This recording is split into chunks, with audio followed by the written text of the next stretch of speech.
Hello and welcome back to Football Scrutiny. Today we're going to be taking a look at the game between Liverpool and Sheffield United. Week 20 of the Premier League. Liverpool 19 games won and just one draw.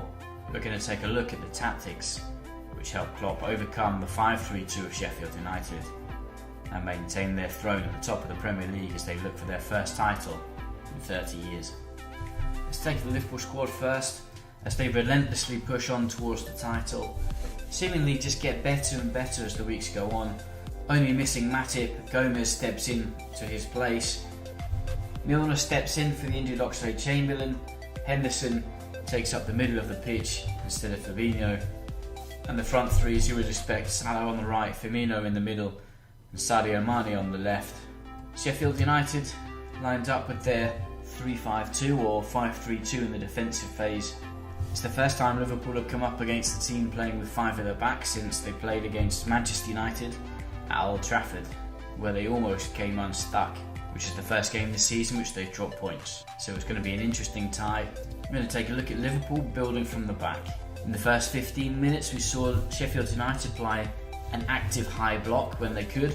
They looked to win the ball higher up the pitch and forced Liverpool to build under pressure. Most of the time though, Liverpool were able to easily break this pressure by using low density wide areas and their ever calm, cool and collective three midfielders to play the ball out. As we can see from this image, when Liverpool have the ball, the two centre backs are really close next to the goalkeeper, both inside the penalty area, and Henderson just playing in between them and behind them.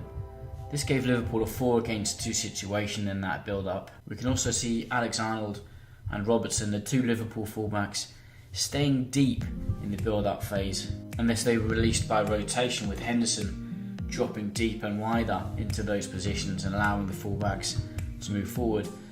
We would see that when these fullbacks are deep like this prevents the wide players from Sheffield United from pushing up too high. If they push up too high, then Salah will be able to find the space in behind, for example, Stevens, and allowing Liverpool to play out really easily. We've also highlighted Wijnaldum here. His high position and also central position in the same vertical line as Jordan Henderson prevents those two midfielders from jumping forward and joining the press. Finally, we can see that Sheffield United opted to play 3 at the back against Liverpool's 3 strikers.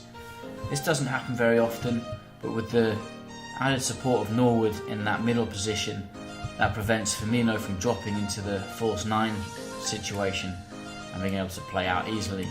But the main thing about this is that those deep fullbacks from Liverpool prevent those wide players from Sheffield United from joining the press and allowing Liverpool to play out with relative comfort, knowing that a long ball over the top will give them a 3 against 3 situation with their deadly front 3. In this image we can see that Alexander-Arnold has received the ball and is being pressed. Stevens, the wing back, jumps out to press him, but there we can see the space for Milner to receive in that gap and also Salah to receive as well.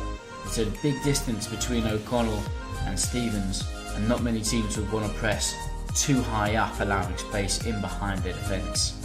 In this position we've highlighted Henderson and Fleck. By Henderson joining into there, Fleck has 2 decisions to make. Does he try to block the pass into Milner, which then would inevitably leave the ball free for Henderson to play out? Difficult also for Norwood to jump out onto Milner.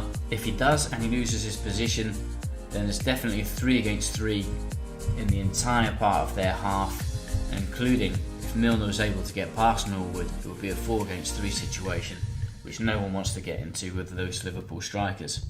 Therefore Liverpool were easily able to play through the wide areas and the half space, allowing them to build with relative ease. So here we can see that build-up phase with the 4 against 2, with Liverpool's goalkeeper, 2 centre-backs and Jordan Henderson, and they opt to play out into Trent Arnold due to the fact that when the wing-back presses Trent Arnold, then Liverpool have got space to play out through Milner and through Mohamed Salah, and we can also see Wijnaldum there pinning those 2 centre midfielders, making them narrower and allowing more space for Liverpool to play out through wide areas. As Milner's now in a wide position, we can see that the 3 midfielders from Sheffield United are taken out of the game.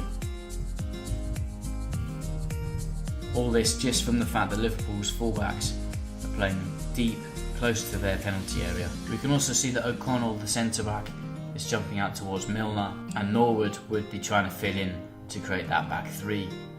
But at this moment here, any through ball is 3 against 3 with Liverpool, and it's dangerous play.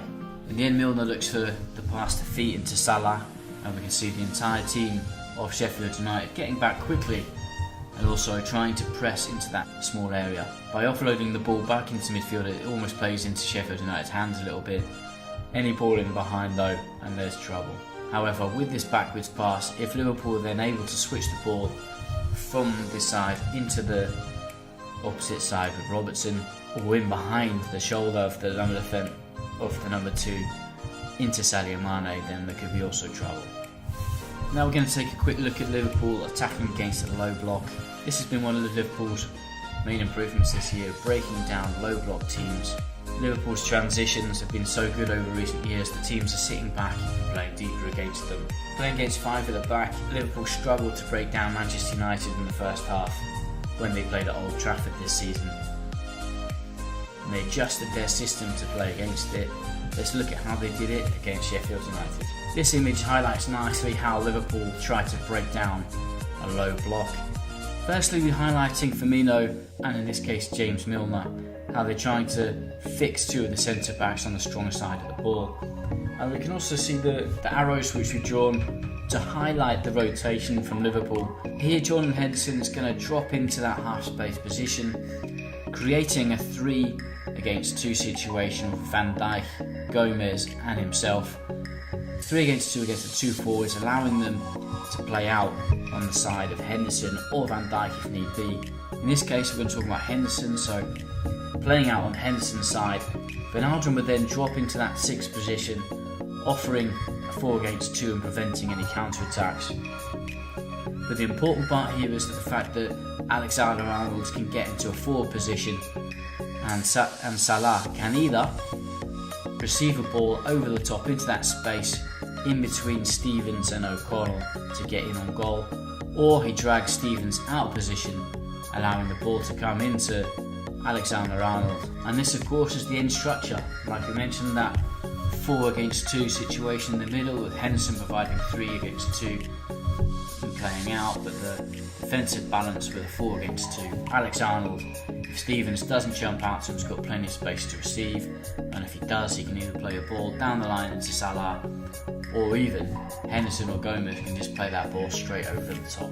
Okay, so here we can see the movements from Jordan Henderson. He's going to drop back into that position. Trent Arnold moving forward. We can also see in this image now that Firmino is moving in to try and receive the ball if Salah drops and runs into the wing. Or also Firmino could just make a darting run in behind Salah and creating space for a through ball from Alex-Arnold.